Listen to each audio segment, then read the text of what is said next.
વેદમાં માત્ર વૈરાગ્યનો ઉપદેશ નથી, તે જીવનોપયોગી ધર્મ સંહિતાઓ પણ આપે છે.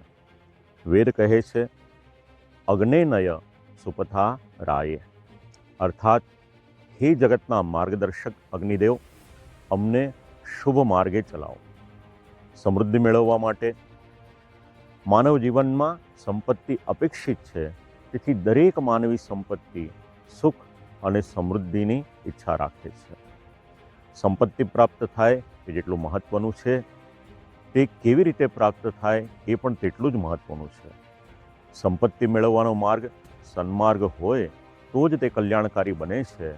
અન્યાય અને દુષ્ટ માર્ગ દ્વારા મેળવેલી સંપત્તિ પીડાનો સ્ત્રોત બને છે. અગ્નિદેવને પ્રાર્થના છે, તેઓ આપણને સત્ય, ન્યાય અને મર્યાદાના માર્ગે લઈ જાય. એ જ સાચો સમૃદ્ધિ માર્ગ છે. વેદના સૂત્રોને આચરણમાં મૂકીને માનસિક સમૃદ્ધ સમાજ બને એ ઈચ્છનીય છે. અસ્તુ.